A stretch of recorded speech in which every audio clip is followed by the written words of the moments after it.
Delhi police की एक बहादुर महिला अफसर की कहानी हम आपके सामने ला रहे हैं, जिन्होंने हाल ही में 14 अगस्त की शाम को दो स्नैचरों को भागकर पकड़ा। वो भी तब जब उन झपटमारों ने इन पर कातिलाना वार तक कर दिया, नुकीली वस्तु से हमला किया। हालांकि ये बाल बाल बच गई हैं। हमारे साथ सब इंस्पेक्टर किरण मौजूद हैं, उनसे ही पूछते हैं कि क्या हुआ था और कैसे उन्होंने उन हमलावरों को पकड़ा, काबू में किया। एक खास बात और है कि एसआई किरण को प्रेसिडेंट मेडल से भी नवाजा जा चुका है। मैडम, क्या हुआ था 14 अगस्त की शाम को और कौन लोग थे वो? 14 अगस्त की शाम को मैं अपने पुलिस स्टेशन कमला मार्केट एरिया में इलाके में मौजूद थी। तो न्यू दिल्ली रेलवे स्टेशन के पास बस स्टैंड पे एक आदमी दौड़ता हुआ जा रहा था। तो उसके आगे भी कुछ एक दो लड़के भाग रहे थे। तो मैंने पीछे वाले लड़के से पूछा क्या बात हो गई। तो वो उसने एकदम रोते हुए बताया कि मेरा मोबाइल और बैग छीन कर भाग गए हैं वो। तो फिर मैंने बिना मौका गवाए अपनी ड्यूटी को अंजाम देते हुए उसके पीछे भागी। और जब मैंने आगे जाके कूलर मार्केट में उसको पकड़ लिया तो वहां जाके एक आदमी जब हाथ में काबू आ गया और उसको पकड़ा जब मैंने, तो आसपास और भी लोग खड़े हुए थे। बट मेन था कि उससे पास से मुझे मोबाइल मिल गया।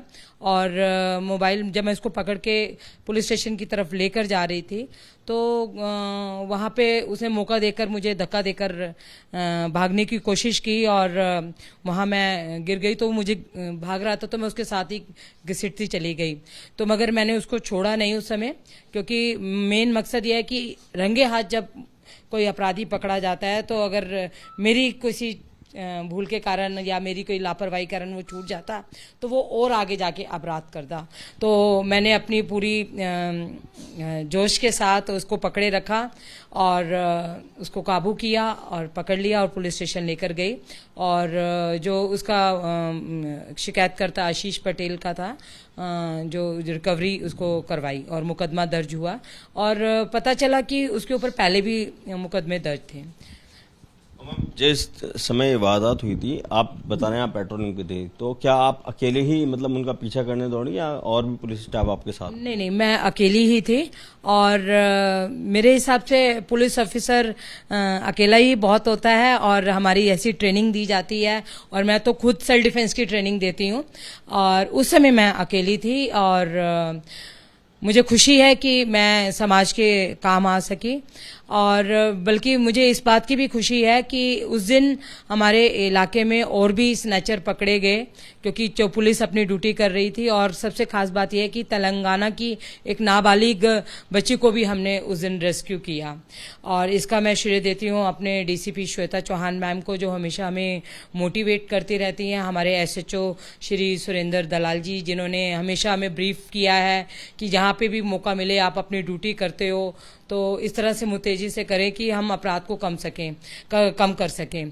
और जो हमारा स्टाफ है वो भी, क्योंकि हमारा एरिया एक ऐसा है, रामलीला ग्राउंड है यहाँ पे, जीबी रोड जैसा जिसे हम शरदानंद बाग कहते हैं, ऐसा एरिया है। नई दिल्ली रेलवे स्टेशन है।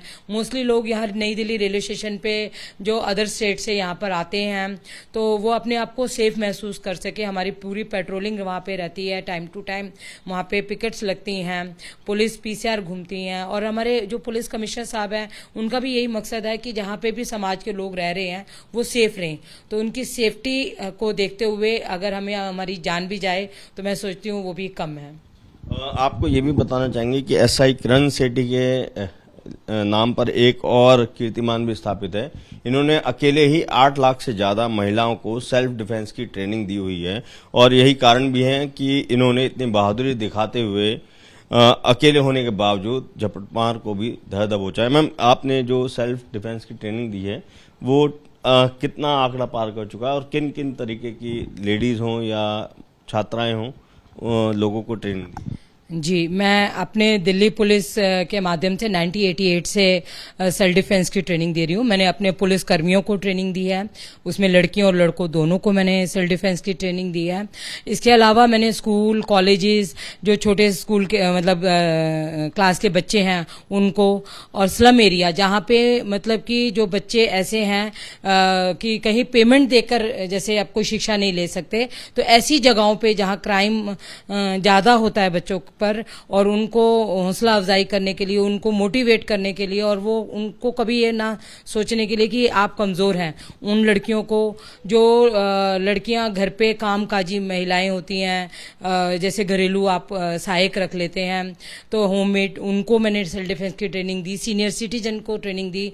अभी जो डॉक्टर्स हैं, हमारे नर्सिस हैं, मैं हॉस्पिटलों में जाकर मैं ट्रेनिंग देती हूँ ताकि वो अपनी ड्यूटी के टाइम पे सीखें। जैसे एम्स हॉस्पिटल है, हमारे यहाँ जीबी पंत हॉस्पिटल है, राजीव गांधी कैंसर हॉस्पिटल है, ऑनलाइन ट्रेनिंग देती हूँ।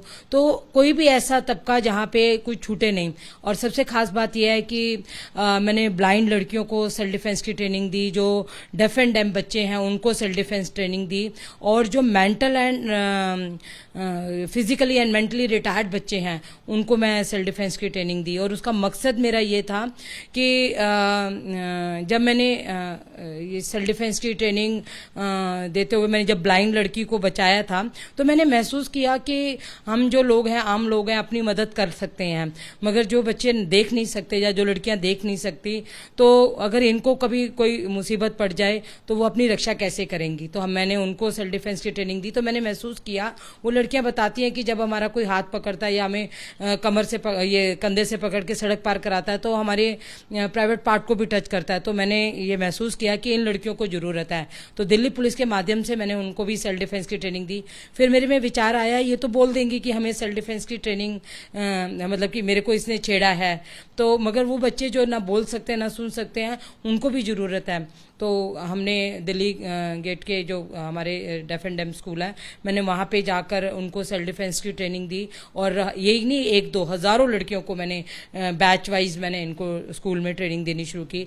फिर मुझे महसूस हुआ कि चलो ये इशारे से बता देंगे, लिख कर बता देंगे कि हमें किसी आदमी ने या किसी ने यौन शोषण किया है, मगर जो बच्चे मेंटल रिटायर्ड होते हैं, जिनकी बोलने की, समझने की शक्ति कमज़ोर है, वो किस तरह से करेंगे।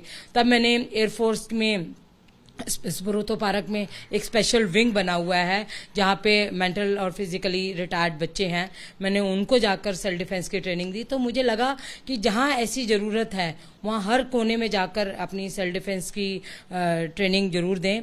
और मैंने दिल्ली में ही नहीं, दिल्ली के अलावा अन्य कई राज्यों में जाकर सेल्फ डिफेंस की ट्रेनिंग दी। चंडीगढ़ में जब मैंने पुलिस ने मुझे बुलाया कि वहाँ की लड़कियों को सेल्फ डिफेंस की ट्रेनिंग दें, तो मैं वहाँ पे हज़ारों लड़कियों को कई दिन जाकर ट्रेनिंग दी। तो मुझे वहाँ के गवर्नर श्री BS बदनौर साहब ने और मेंबर ऑफ पार्लियामेंट श्रीमती किरण खेर जी ने भी अवार्डेड किया। तो जब हमें कोई अवार्ड करता है तो हमें ये बात की खुशी होती है कि जो हम काम कर रहे हैं वो समाज में एक अच्छी पहल है। तो जब मौका मिलता है तो मैं ये अच्छे काम करती रहती हूँ। मैम, 14 तारीख को जो घटना हुई है, आपको कहाँ कहाँ चोट लगी है? 14 तारीख को जो मुझे ये घटना में मेरे दोनों ये घुटने काफ़ी छिल गए थे, और बल्कि एक में तो घुटने में मेरा मांस फट गया है, और ये हाथ में लगी, ये इस तरह से लगी, और मेन मेरे यहाँ पे उसने जब नोकीली चीज़ मारी तो ये यहाँ चुभ गई थी, और एक यहाँ पे भी जाके वो ऐसे जब मैंने ब्लॉक किया तो थोड़ा छिल कर गया, पेट पे लगा। तो ये जो चीज़ें होती हैं, इसलिए नहीं कि हमें चोट लगी है तो हम रुक जाएं। मेन हमारा मकसद है कि मरते दम तक अपने देश का नाम करें, अपने पुलिस डिपार्टमेंट का नाम करें, ताकि हम अपराध को रोक सकें। शुक्रिया मैम। तो ये आपने सुना कि कितनी बहादुरी के साथ SI किरण ने झपटमार को दबोचा, अपनी जान की परवाह किए बगैर, जबकि उसने इन पर नुकीली वस्तु से वार भी किया था। साथ ही साथ उसको गिरफ्तार करने के बाद मामला भी दर्ज किया गया है, और जो व्यक्ति इस मामले में पीड़ित था उसका सामान भी उसको वापस लौटाया जा सका है। कैमरा पर्सन मोहित कासले के साथ अभिषेक रावत, ABP न्यूज़, दिल्ली।